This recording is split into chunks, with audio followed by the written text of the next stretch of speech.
أشهد أن لا إله إلا الله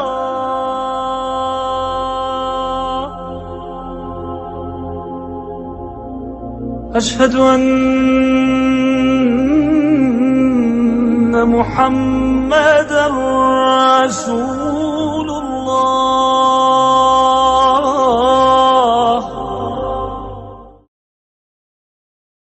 اعوذ باللہ من الشیطان الرجیم پناہ مانگتا ہوں میں اللہ کی شیطان مردود سے۔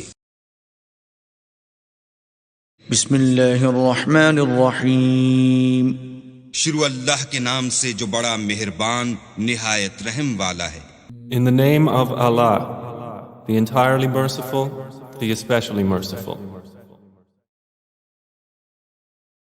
الحمد للہ رب العالمین سب طرح کی تعریف اللہ ہی کو سزاوار ہے جو تمام مخلوقات کا پروردگار ہے۔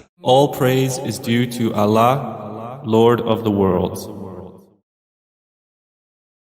الرحمن الرحیم بڑا مہربان نہایت رحم والا۔ The entirely merciful, the especially merciful. مالک یوم الدین انصاف کے دن کا حاکم، Sovereign of the day of recompense.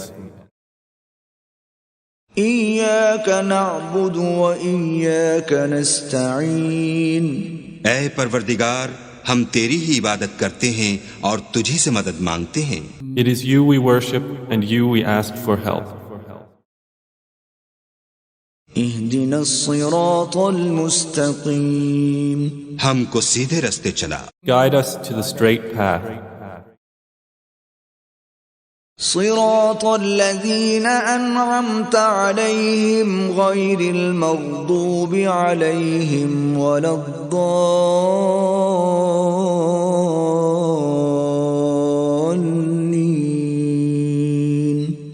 ان لوگوں کے رستے جن پر تو اپنا فضل و کرم کرتا رہا، نہ ان کے جن پر غصے ہوتا رہا اور نہ گمراہوں کے۔ Path of those upon whom you have bestowed favor, not of those who have evoked your anger or of those who are astray. یہ سورہ مبارکہ مصحف کے اعتبار سے تو پہلی سورت ہے ہی، سب کو معلوم ہے، لیکن یہ بھی نوٹ کر لیجئے کہ یہ نزول کے اعتبار سے بھی سب سے پہلی مکمل سورت جو حضور پر نازل ہوئی وہ یہی ہے۔ اس سے قبل متفرق آیات نازل ہوئیں، 5 آیتیں سورہ علق کے آغاز میں، کچھ آیتیں سورہ قلم یا سورہ نون کے آغاز میں، کچھ آیتیں سورہ مزمل کی ابتدا کی، کچھ آیتیں سورہ مدثر کے آغاز کی۔ 5ویں وحی تقریباً اس پر اجماع ہے کہ یہ سورۃ الفاتحہ کی ہے اور یہ مکمل سورت ہے جو حضور پر نازل ہوئی۔ سورۃ الفاتحہ کے معنی ہوئے افتتاحی سورت، فتح یفتح کے معنی ہے کھولنا، مفتاح کنجی کو کہتے ہیں، چابی کو۔ تو یہ اوپننگ سورہ آف دی قرآن، قرآن حکیم کی افتتاحی صورت۔ ویسے جیسا کہ میں تعارف قرآن کے ضمن میں عرض کر چکا ہوں، عربوں کا یہ مزاج تھا کہ جس چیز سے انہیں خصوصی محبت ہوتی تھی اس کے بہت سے نام رکھتے تھے۔ اس کے بھی بہت سے نام ہیں۔ سورۃ الفاتحہ سب سے عام ہے، لیکن الکافیہ، الشافیہ، ام القرآن، اساس القرآن، کم سے کم یہ 4 نام تو میں سمجھتا ہوں کہ ہر مسلمان کو مزید معلوم ہونے چاہیے، اور بھی بہت سے نام۔ اس سورہ مبارکہ کی بالاتفاق و بالاجماع 7 آیتیں ہیں، اگرچہ ان کی ترتیب میں کچھ اختلاف ہے۔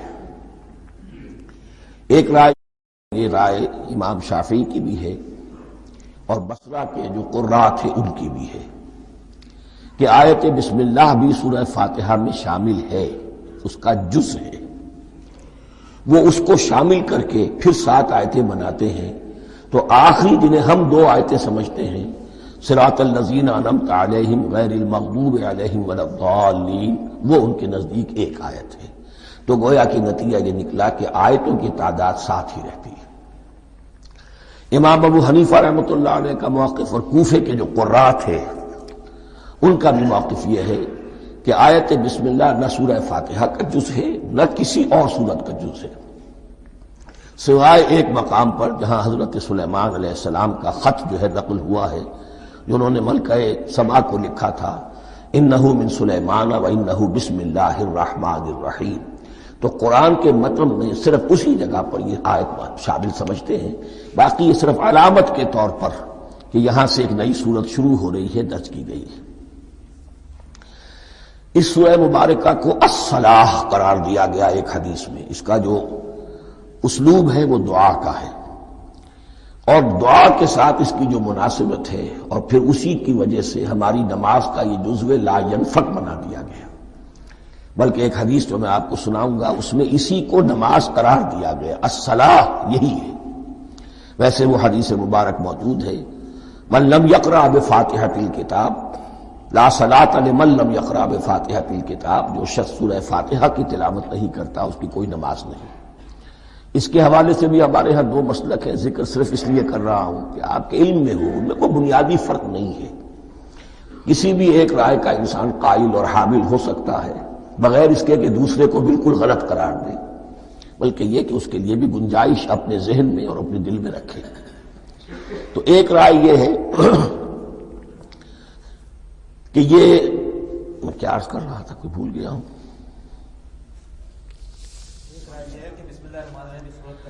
جی، اور دوسری آیت یہ ہے کہ اس کا حصہ نہیں ہے، اسی اعتبار سے یہ کہ یہ سورہ مبارکہ نماز میں پڑھی جانی ضروری ہے، لا صلاۃ لمن لم یقرأ بفاتحۃ الکتاب۔ البتہ یہ اختلاف ہے، یہ بات جو میں ذکر کر رہا تھا جو ذہن سے نکل گئی، کہ آیا مقتدی جو ہے امام کے پیچھے کھڑا ہو کر جب نماز پڑھ رہا ہو تو کیا اس صورت میں بھی اس کے لیے لازم ہے کہ سورہ فاتحہ پڑھے؟ اس میں دو رائے ہو گئی، بلکہ تین۔ ایک رائے انتہائی ہے اور وہ فقہ حنفی کی طرف منسوب ہے کہ اگر آپ امام کے پیچھے مقتدی کی حیثیت سے نماز پڑھ رہے ہیں تو کسی بھی رکعت میں آپ سورہ فاتحہ نہیں پڑھیں گے۔ ایک دوسری بالکل برعکس رائے ہے، وہ امام شافعی رحمۃ اللہ علیہ کی ہے کہ ہر حالت میں، چاہے امام جہری رکعت پڑھا رہا ہو جس میں وہ بلند آواز سے سورہ فاتحہ پڑھ رہا ہو، اور چاہے وہ سری رکعت ہو، ہر حالت میں مقتدی کو بھی پڑھنی ہے۔ ایک تیسری رائے بین ہے، وہ امام مالک کی ہے رحمۃ اللہ علیہ، کہ جو سری رکعت ہے جس میں کہ امام بھی خاموشی سے پڑھ رہا ہے، مقتدیوں کو بھی پڑھنی چاہیے۔ جو جہری رکعت ہے جس میں کہ امام بلند آواز سے پڑھ رہا ہے، اس میں مقتدیوں کو خاموش رہ کر پوری توجہ جو ہے سننے پر صرف کر دینی چاہیے۔ اذا قرئ القرآن فاستمعوا له وانصتوا، جب قرآن پڑھا جا رہا ہو تو پوری توجہ اس کے پڑھنے پر مرکوز کر دو اور خود خاموش رہو۔ میرے اپنی رائے میں یہ تیسری رائے سب سے زیادہ صائب ہے، اور اس میں کسی طرح کی بھی کوئی پیچیدگی پیدا نہیں ہوتی۔ بہرحال اس سورہ مبارکہ کا جو اسلوب ہے میں نے عرض کیا دعائیہ ہے، البتہ قرآن مجید کے علم اور حکمت کے اعتبار سے، اس کے فلسفے کے اعتبار سے ایک بات سمجھ لینی چاہیے۔ قرآن کا فلسفہ یہ ہے کہ بنیادی ہدایت ہر انسان کے دل میں موجود ہے، بالقوہ، پوٹینشلی۔ یہ جو قرآن مجید یا اللہ کی کتابیں نازل ہوتی ہیں یہ انہیں ایکٹیویٹ کرتی ہیں، وہ اندر کی جو ڈورمنٹ کانشسنس ہے، خوابیدہ شعور جو ہے اسے بیدار کر کے، اور پھر یہ کہ اسے اجاگر کرتی ہیں۔ ہر سلیم الفطرت انسان اور سلیم العقل انسان، دو سلامتی شرط ہیں۔ سلیم الفطرت، نیچر پرورٹڈ نہ ہو، فطرت مسخ نہ ہو گئی ہو، عقل سلیم ہو، ان دونوں چیزوں کا نتیجہ یہ نکلتا ہے کہ وہ انسان از خود، بغیر کسی وحی کی رہنمائی کے، بغیر کسی نبی کی تعلیم کے سے استفادہ کیے ہوئے، از خود بھی کچھ حقائق تک پہنچ جاتا ہے۔ اور وہ حقائق کیا ہے؟ نمبر ایک یہ کہ اس کائنات کا ایک خالق ہے اور وہ ایک ہے، اور وہ تمام صفات کمال سے متصف ہے۔ نمبر دو یہ کہ انسان کی زندگی صرف یہ زندگی نہیں ہے، بلکہ ایک اور زندگی ہے کہ جس میں اس زندگی کے اعمال کے نتائج برآمد ہوں گے۔ یہ دو باتیں اس کی زیادہ وضاحت کے ساتھ جو ہے اس کا تذکرہ آئے گا سورہ لقمان میں، جہاں حضرت لقمان کی شخصیت کا تذکرہ ہے۔ لیکن یہاں صرف یہ بات سمجھ لیجئے کہ قرآن کا فلسفہ یہ ہے کہ ہر انسان میں، ہر فرد نوع بشر میں جو اپنی ولادت کے وقت مسلم ہوتا ہے، حضور کی حدیث ہے کل مولود یولد علی الفطرہ ابواہ یحودانہ او ینصرانہ او یمجسانہ، ہر بچہ نوع انسانی کا فطرت اسلام پر پیدا ہوتا ہے، وہ فطرت کے اندر وہ ہدایت ودیت ہے۔ اب اگر وہ فطرت بس نہیں ہوئی اور عقل جو ہے وہ صحیح رخ پر کام کر رہی ہے تو ان دو حقائق تک وہ انسان خود پہنچ جائے گا۔ لیکن ان دونوں حقائق تک پہنچنے کے بعد اب وہ دست بستہ دعا کرے گا کہ اے رب اب مزید ہدایت تو مجھے عطا فرما۔ ایک تو یہ کہ میں کیا کروں کیا نہ کروں، میری عقل اس میں ٹھوکر کھا سکتی ہے، میں کسی اچھی چیز کو بری سمجھ سکتا ہوں، کسی بری کو اچھی سمجھ سکتا ہوں، تو مجھے صحیح راستہ، صحیح راہ ہدایت پر چلا۔ یہ دعا ہے جو انسان کرتا ہے جبکہ وہ ایمان باللہ اور ایمان بالآخرہ تک خود پہنچ چکا ہوتا ہے، اور یہ سمجھتا ہے کہ صحیح زندگی کا رخ یہی ہے کہ جس رب کو میں نے پہچانا ہے کہ وہ اس کائنات کا خالق ہے اور مالک ہے اور رب ہے، میں اس کی بندگی کروں، اس کی اطاعت کروں، اس کا حکم مانوں، اس کے راستے پر چلوں۔ لیکن وہ راستہ کون سا ہے؟ اس کے لیے پھر دست بدعا ہوتا ہے کہ پروردگار تو میری رہنمائی فرما۔ یہ مقام ہے کہ جہاں آپ سمجھ لیجئے اپنے آپ کو بھی آج اس جگہ پر تصور کرتے ہوئے پھر اس سورہ مبارکہ کو پڑھیے کہ آپ اس مقام پر اللہ کے فضل و کرم سے پہنچ چکے ہیں کہ اللہ کو آپ نے پہچان لیا اور اس کی توحید کو جان لیا، اس کی جملہ صفات کمال سے آپ واقف ہو گئے۔ آپ یہ بھی جان گئے کہ بڑھ کر اس کے حضور میں حاضر ہونا ہے اور وہ حساب کتاب لے گا۔ پھر آپ نے یہ عہد بھی کر لیا کہ اب زندگی گزارنی ہے اس رب کی بندگی میں، اسی کی فرما برداری میں۔ اب یہاں کھڑے ہو کر آپ پوچھتے ہیں کہ اللہ مجھے وہ تفصیلی ہدایت عطا فرما، ایسا نہ ہو کہ کبھی میں کسی راستے پر چلتا ہوا کسی پگڈنڈی پر مڑ جاؤں اور وہ تھوڑی سی جو ڈیویشن ہو میرے راستے کی وہ میری عاقبت کو برباد کر دے۔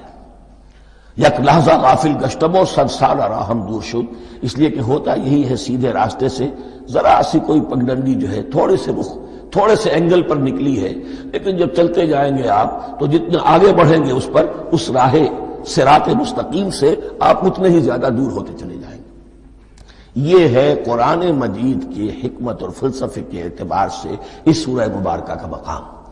اب آئیے ہم بسم اللہ کرتے ہیں۔ بسم اللہ الرحمن الرحیم، شروع کرتا ہوں میں اللہ کے نام سے جو رحمان اور رحیم ہے۔ اس پر کچھ گفتگو ہو چکی ہے تعارف قرآن کے ضمن میں کہ رحمان اور رحیم دو نام ہیں کہ جو رحمت کے مادے سے نکلتے ہیں۔ رحمان میں اللہ تعالی کی رحمت کا جوش، ہیجانی کیفیت، طوفانی کیفیت، اور رحیم میں اللہ تعالی کی رحمت کا دوام اور تسلسل۔ یہ دونوں کیفیات اللہ کی رحمت میں بیک وقت موجود ہیں، جس کا ہم تصور نہیں کر سکتے۔ ہم سمندر کو دیکھتے ہیں، متلاطم سمندر ہے، اس میں ہیجان ہے، طوفان ہے۔ دریا کو دیکھتے ہیں کہ وہ سکون کے ساتھ چل رہا ہے، خاموشی سے چل رہا ہے، بہہ رہا ہے، بس تسلسل کے ساتھ بہہ رہا ہے۔ ہم ان دونوں کیفیات کو علیحدہ علیحدہ دیکھتے ہیں تو ہمارا ذہن ان دونوں کو بیک وقت اس کا تصور نہیں کر سکتا، تخیل ممکن نہیں۔ لیکن اللہ کی رحمت کی یہ دونوں شانیں مستقلاً ہر وقت موجود ہیں بیک وقت، اسی لیے ان دونوں کے درمیان کہیں حرف عطف نہیں آئے گا۔ بسم اللہ الرحمن الرحیم، الحمد للہ رب العالمین۔ کل حمد، اور حمد کو ذہن میں رکھ لیجئے، حمد مساوی ہے تعریف جمع شکر۔ عام طور پر ترجموں میں ایک لفظ لایا جاتا ہے، کل تعریف اللہ کے لیے، یہ کافی نہیں ہے۔ تعریف آپ کسی شے کی کر سکتے ہیں جس میں کوئی حسن ہے، خوبی ہے، کسی بھی اعتبار سے، خواہ آپ کو اس کے حسن و خوبی سے کوئی فائدہ حاصل نہیں ہو رہا۔ ایک پھول ہے، بہت خوبصورت ہے، بس ٹھیک ہے، خوبصورت ہے، آپ نے کہا، تعریف کر دی۔ شکر کرتے ہیں آپ اس شے کا جس سے آپ کو کوئی فائدہ پہنچا ہو، استفادہ ہوا ہو، آپ کی کوئی ضرورت پوری ہوئی ہو، آپ کی کوئی مشکل رفع ہوئی ہو۔ اور آپ دیکھیں گے کہ حمد میں یہ شکر کا پہلو غالب ہے۔ جتنی بھی دعائیں ہیں حضور سے منقول شکر کے مقام پر وہاں حمد آتا ہے. بھوک لگی ہوئی تھی، کھانا کھایا، الحمدللہ الذی اطعمنی وسقانی. اب یہاں دیکھیے ترجمہ تعریف نہیں، شکر ہے اس اللہ کا جس نے مجھے کھلایا اور پلایا. آپ بیت الخلاء سے باہر آئے، نجاستیں آپ سے دور ہو گئی، طبیعت میں انشراح ہوا. الحمدللہ الذی اذھب عنی الاذی وعافانی. وہ شکر ہے اس اللہ کا جس نے اذیت بخش چیزیں مجھ سے دور کر دی اور مجھے عافیت بخشی. تو یہ الحمدللہ رب العالمین اللہ تعالیٰ کا حسن و کمال اور حسن و جمال اپنی جگہ بھی اس انتہا کا ہے کہ جتنی تعریف اس کا حق ہے ہم کر ہی نہیں سکتے، لیکن اس کے احسانات اور انعامات ہم پر اتنے ہیں کہ ہم ان کو بھی گن نہیں سکتے. لہذا ایک ہی احساء ہم نے کر دیا الف لام کے ساتھ، الحمدللہ رب العالمین. تمام تعریفیں اور کل شکر اللہ کے لیے ہیں کہ جو تمام جہانوں کا پروردگار ہے، رب ہے، مالک ہے. رب میں ایک مفہوم ہوتا ہے ربوبیت کا، اور اس میں مفہوم شامل ہوتا ہے تربیت کا، ربیانی صغیرہ. تو مالک ہونا اور تربیت دینا. آپ جس شے کے مالک ہوں گے آپ چاہیں گے اس میں بڑھوتری ہو، اس میں اضافہ ہو، وہ نشو و نما پائے.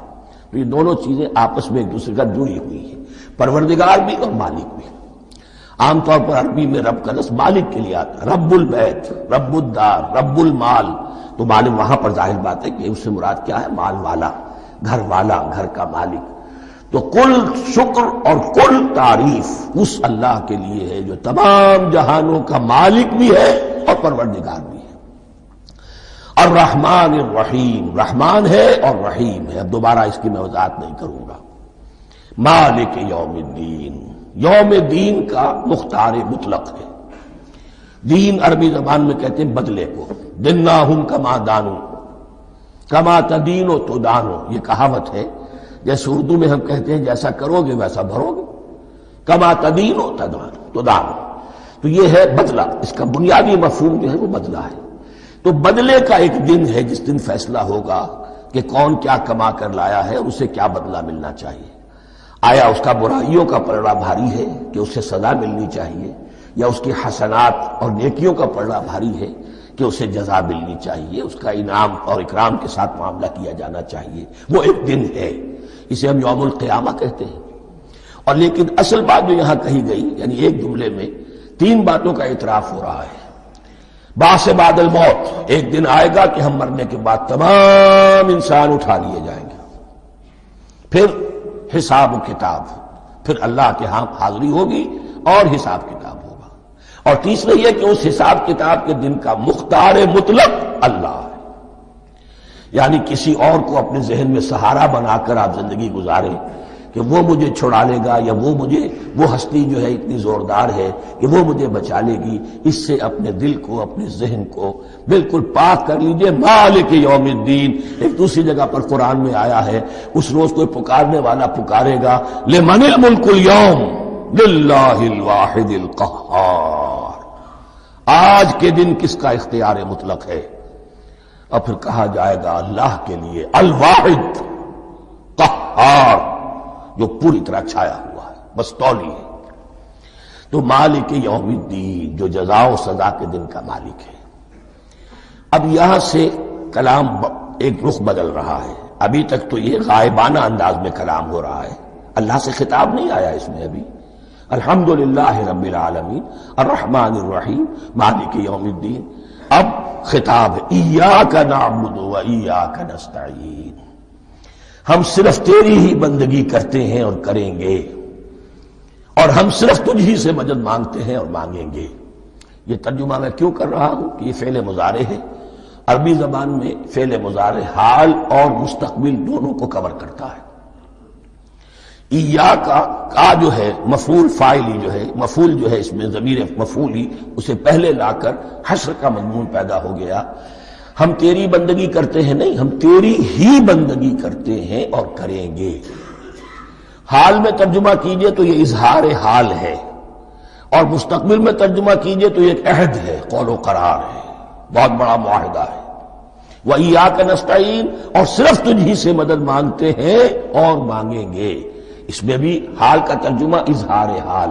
اللہ کرے کہ واقعی ہمارا حال وہی ہو.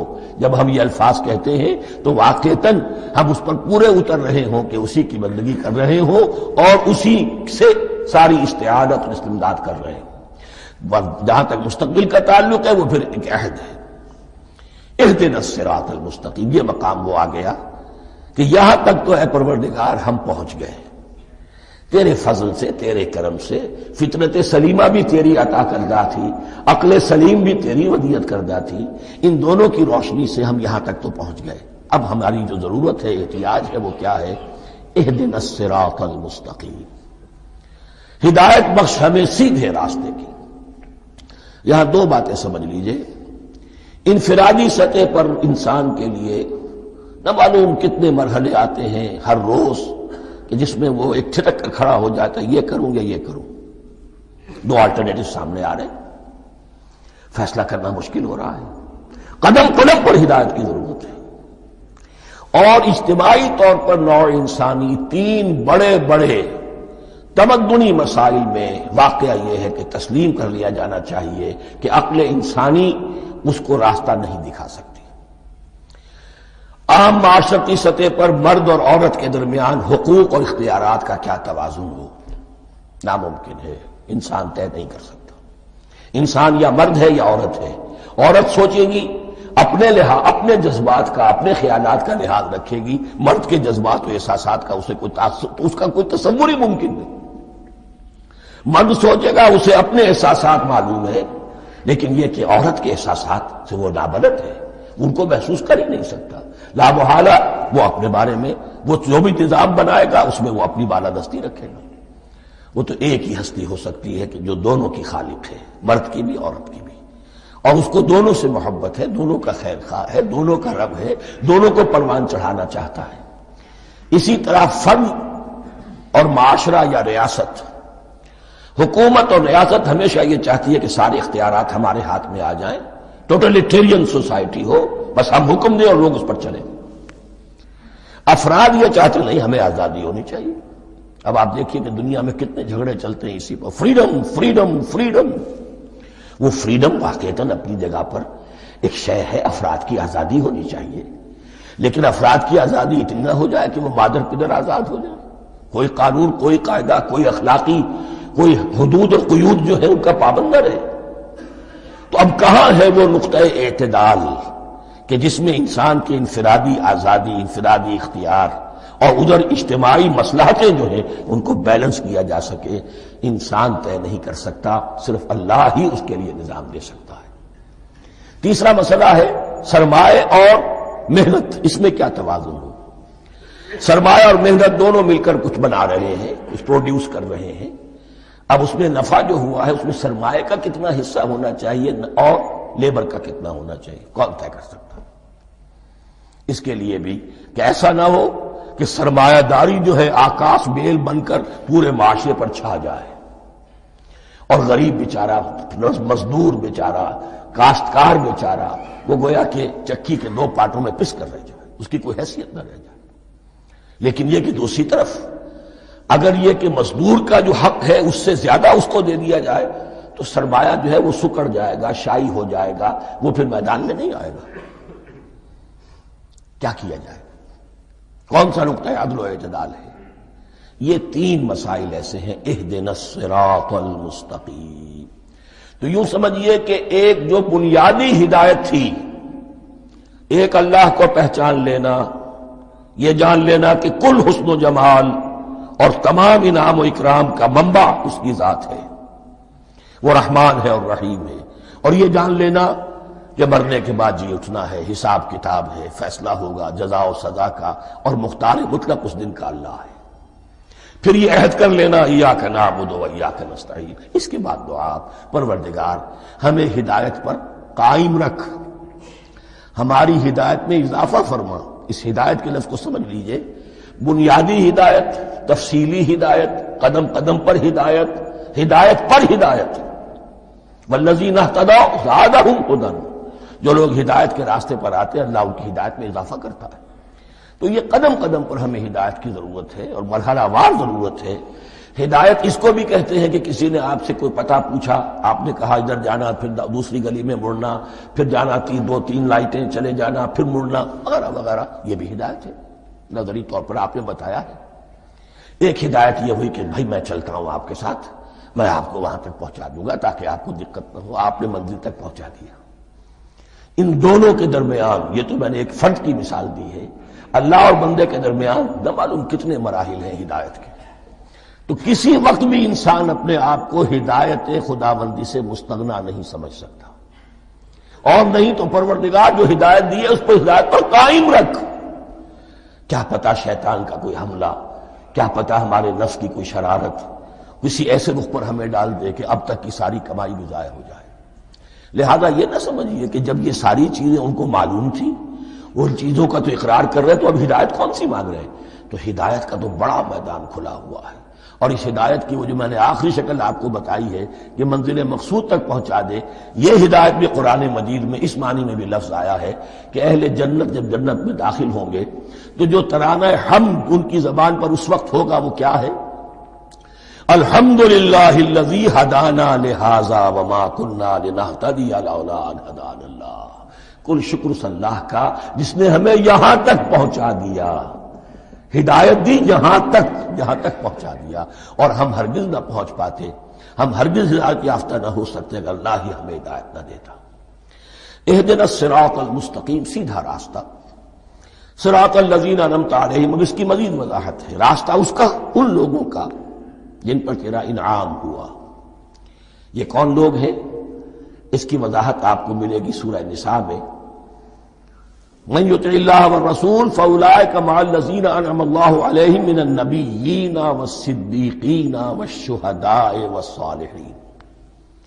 چار طبقات ہیں منعم علیہم جن پر اللہ کا انعام ہوا ہے۔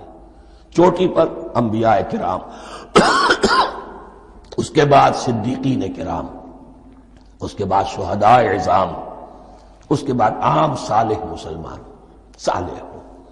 یہ بیس لائن ہے، اس سے اوپر کا درجہ شہداء کا ہے، اس سے اوپر کا درجہ صدیقین کا ہے، اور پھر اس سے اوپر کا درجہ انبیاء کا ہے۔ انبیاء میں سے پھر وہ بھی ہوتے ہیں کہ جو اولو العزم میں من الرسل ہیں، لیکن یہ چار طبقات ہیں، ان کے راستے پر ہمیں چلا۔ غیر المغضوب علیہم ولا الضالین، جو مغضوب علیہم نہیں ہوئے، جن پر تیرا غضب نہیں ہوا، اور غضب ہوتا ہے ان پر کہ جو ہدایت کے واضح ہونے کے بعد ہدایت کو ترک کر دے، وہ ہے مغضوب علیہم۔ جنہیں ہدایت مل گئی ہو، ہدایت کو پہچان لیا ہو، پھر اپنی شرارت نفس کی وجہ سے، اپنی نفسانیت کی وجہ سے، اپنے تکبر کی وجہ سے، اپنے حسد کی وجہ سے وہ اس حق کو رد کر دے، اس کو ترک کر دے، ان پر اللہ کا غضب آتا ہے۔ اور اس میں اس کی بہت بڑی مثال تاریخ کے اعتبار سے یہودی ہے۔ اللہ نے انہیں ہدایت دی، کتابیں عطا کی، تورات، انجیل، زبور، سینکڑوں نبی ان میں مبعوث کیے، 1400 برس تک نبوت کا تار ٹوٹا ہی نہیں، مسلسل۔ ابتدا میں بھی 2 نبی، موسیٰ اور ہارون، اور اختتام پر بھی 2 نبی، عیسیٰ اور یحییٰ علیہ السلام، اور ان کے مابین کوئی لمحہ نہیں آیا ہے تاریخ بنی اسرائیل میں جبکہ کوئی نہ کوئی نبی موجود نہ ہو۔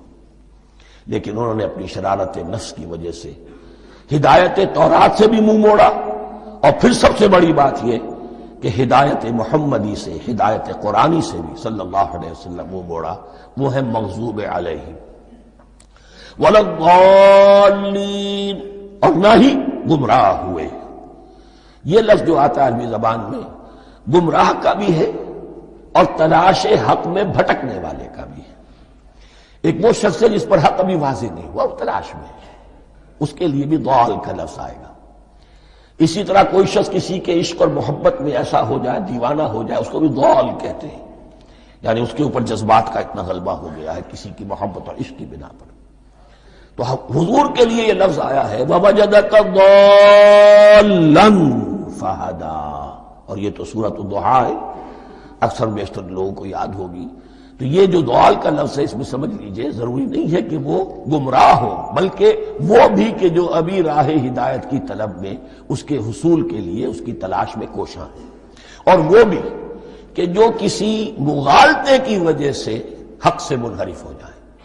یہ بھی جان لیجئے کہ ایک ہے بدنیتی، تکبر، حسد، حق کو جان کر پہچان کر رد کر دینا یا چھوڑ دینا یا ترک کر دینا، ایک ہے کسی غلطی میں، کسی جذبات کے اندر آ کر، کسی غلو کے اندر مبتلا ہو کر اور حق سے منحرف ہو جانا۔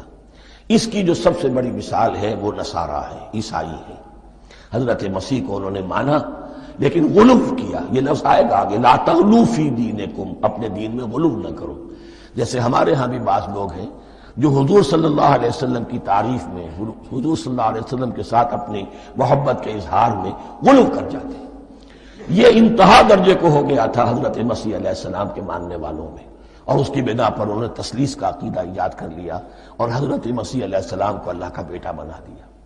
تو اس کی سب سے بڑی مثال ضالین کی اس اعتبار سے کہ ہدایت پانے کے بعد کسی بدنیتی سے نہیں بلکہ کسی اچھے جذبے میں غلو کی وجہ سے رسول سے محبت کرنا تو اچھا جذبہ ہے، لیکن یہ محبت بھی ایک حد میں رہنی چاہیے۔ غلو کرے گی تو ظاہر بات ہے کہ اس کے بعد وہ گمراہی کی طرف لے جائے گی۔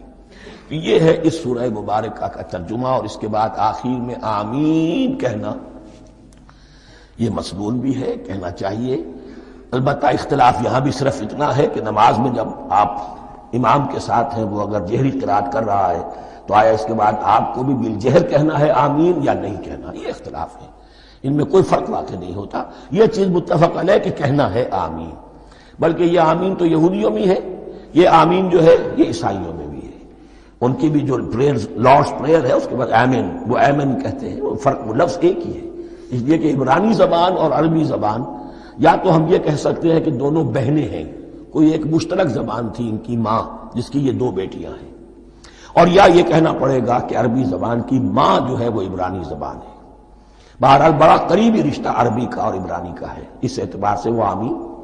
اب آپ کو معلوم ہے ہم السلام علیکم وہ کہتے ہیں، وہ سلام کہتے ہیں، فرق کیا ہے؟ وہ تو تلفظ کا فرق ہے۔ اسی طریقے سے اور بہت سے الفاظ ہیں، میں بعد میں بتا۔ اب میں اس سورہ مبارکہ کے بارے میں خاص حدیث آپ کو سنانا چاہتا ہوں، اور اسی سے در حقیقت جو امام ابو حنیفہ کا موقف ہے رحمۃ اللہ علیہ، اس کی حقانیت مزید مبرہن ہو جائے گی۔ یعنی کیا کہ آیت بسم اللہ سورہ فاتحہ کا جز نہیں ہے، سورہ فاتحہ الحمدللہ رب العالمین سے شروع ہوتی ہے۔ وہ میں آپ کو بتانا بھول گیا کہ جن کے نزدیک یہ سورت کا جز ہے وہ پھر جہری قرات میں بسم اللہ الرحمن بھی بلند آواز سے کہیں گے، اور جن کے نزدیک یہ سورہ فاتحہ کا جز نہیں ہے وہ نہیں کہیں گے، وہ الحمدللہ رب العالمین سے قرات کریں گے۔ تو کوئی فرق نہیں ہے بنیادی۔ یہ حدیث جو ہے یہ مسلم شریف میں ہے اور حدیث قدسی ہے، اس کے راوی حضرت ابو ہریرہ ہے رضی اللہ تعالی عنہ، اور اس حدیث نے اس سورت کے مضامین کا نہایت عمدہ تجزیہ کر دیا ہے۔ حدیث کے الفاظ سن لیجئے، قسمت الصلاۃ بینی و بین عبدی نصفین۔ اللہ تعالیٰ فرما رہے ہیں، حدیث قدسی ہے، میں نے نماز کو، صلاۃ کو اپنے اور اپنے بندے کے درمیان آدھا آدھا تقسیم کر لیا۔ فنصفها لی ونصفها لعبدی، اس کا نصف جو ہے وہ میرے لیے ہے اور نصف جو ہے وہ میرے بندے کے لیے ہے۔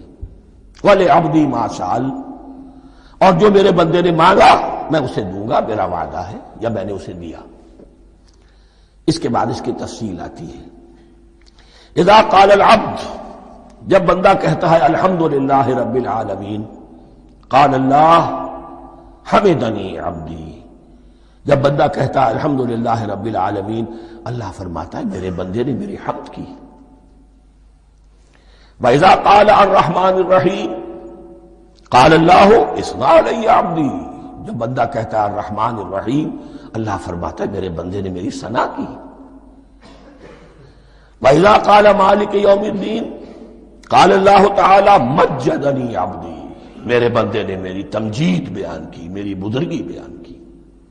اب یہ تین آیتیں ہو گئیں، تینوں میں اللہ کی حمد ہے، ثنا ہے، تمجید ہے۔ یہ تین آیتیں خالص اللہ کے لیے ہو گئی۔ اب چوتھی آیت آئی، ایاک نعبد و ایاک نستعین۔ اس کے بارے میں جب بندہ کہتا ہے اذا قال العبد ایاک نعبد و ایاک نستعین، قال اللہ تعالی ھذا ما بینی و بین عبدی ولعبدی ما سأل، یہ میرے اور میرے بندے کے درمیان ہے. یہ تو یوں سمجھیے کہ یہ گرا لگ گئی ہے میرے اور میرے بندے کے مابین. اس نے مجھ سے قول و قرار کیا ہے، اس نے میری بندگی کا اعتراف کیا ہے، اس نے تسلیم کیا ہے کہ میری ہی بندگی کرتا ہے اور کرے گا، اور مجھ سے مدد چاہیے ہے. ھذا ما بینی و بین عبدی، یہ معاہدہ ہے. معاہدہ دو فریقوں کے مابین ہوتا، یہ میرے اور میرے بندے کے مابین ہے. وَلِ عَبْدِي مَا سَأَلَ، اور میں نے اپنے بندے کو دیا جو اس نے مانگا. وہ میری مدد چاہتا ہے، میری مدد اس کے شامل حال رہے گی. فَإِذَا قَالَ، اور جب بندہ کہتا ہے اهْدِنَا الصِّرَاطَ الْمُسْتَقِيمَ صِرَاطَ الَّذِينَ أَنْعَمْتَ عَلَيْهِمْ غَيْرِ الْمَغْضُوبِ عَلَيْهِمْ وَلَا الضَّالِّينَ، قال اللہ تعالی ھذا لعبدی ولعبدی ما سأل. یہ تین آیتیں یہ میرے بندے کے لیے. اهدنا الصراط المستقیم، اسی صراط مستقیم کی وضاحت ہے مثبت. صراط الذین انعمت علیہم، اسی صراط المستقیم کی وضاحت ہے منفی انداز میں غیر المغضوب علیہم ولا الضالین. یہ سب میرے بندے کے لیے ہے اور میں نے اپنے بندے کو دیا جو اس نے مانگا. اس کو میں نے ایک مرتبہ یہ ترازو کی شکل میں اس کو لکھوایا تھا. دیکھیے یہ ایاک نعبد و ایاک نستعین، یہ ہے وہ ترازی کی وہ ڈنڈی. واو جو ہے ایاک نعبد و ایاک نستعین، واو جو ہے گویا کہ وہ مٹھ ہے جس سے کہ ترازو کو پکڑا جاتا ہے. ادھر ایک پلڑا ہے جس کی تین آیتیں ہیں، الحمدللہ رب العالمین الرحمن الرحیم مالک یوم الدین. اس کا نتیجہ کیا نکلا؟ ایاک نعبد. آپ نے شاید یہ سنا بھی ہو، ایک بہت ہی عمدہ قرات کا جو ریکارڈ ہے قاری عبدالباسط عبدالصمد کا، وہ یہیں سے چل کر سورہ فاتحہ کی قرات کر کے ایاک نعبد پر آ کر رکتا ہے. الحمدللہ رب العالمین الرحمن الرحیم مالک یوم الدین ایاک نعبد. گویا کہ یہاں یہ صورت بالکل ہاف ہو گئی ہے. تین آیتوں میں اللہ کی حمد ہے، ثنا ہے، تمجید ہے، جس کا نتیجہ ہم تیری ہی بندگی کرتے ہیں، تیری ہی اطاعت کریں گے. لیکن اب اس کے بعد سوال ایاک نستعین، اسی کی جو استعانت کیا درکار ہے ہمیں؟ ہدایت. ہدایت سب سے بڑی استعانت ہے، ہدایت ہی تو سب سے بڑی مدد ہے. اهدنا الصراط المستقیم صراط الذین انعمت علیہم غیر المغضوب علیہم ولا الضالین. یہ ایاک نستعین کے حکم کے ساتھ یہ تین آیتیں آ گئیں.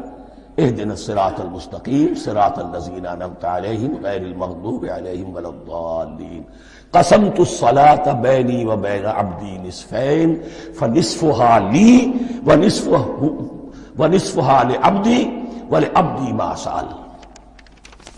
اللہ تعالیٰ اس سورہ فاتحہ کا جو اصل مفہوم ہے وہ بھی ہمارے ذہنوں پر، ہمارے شعور کی سطح پر اسے اجاگر کیے رکھے. ہمیں توفیق دے کہ جب بھی پڑھیں، جب بھی سنیں تو وہ کیفیت اگر ہو جائے.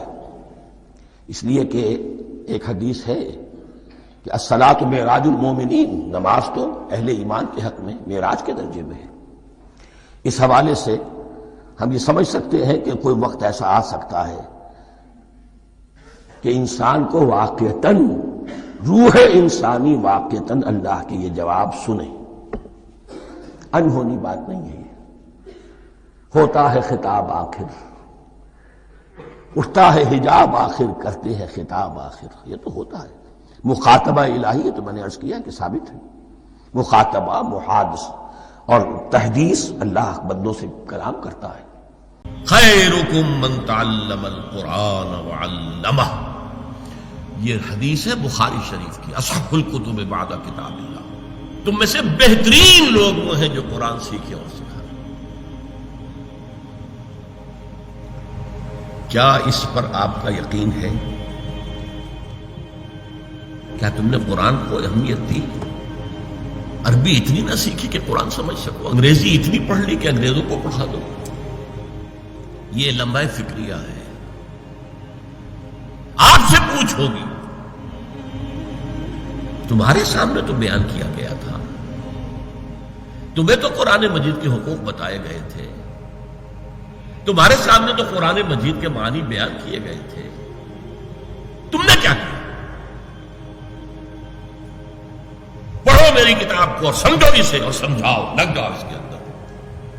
اور اگر آپ کا ایمان نہیں ہے کہ یہ ہائیسٹ کیریئر ہے تو آپ کا اللہ پر کوئی ایمان نہیں، اس کے رسول پر کوئی ایمان نہیں۔ یہ سارا کچھ آپ کو وارن کرنے کے لیے ہے۔ وارن کیا جواب دیں گے اللہ کے ہاں؟ مجھے یہ بتائیے۔ Did you believe that Quran is my word? اگر آپ کا جواب یس میں ہے، Did you take the trouble of understanding it? کیا جواب ہے؟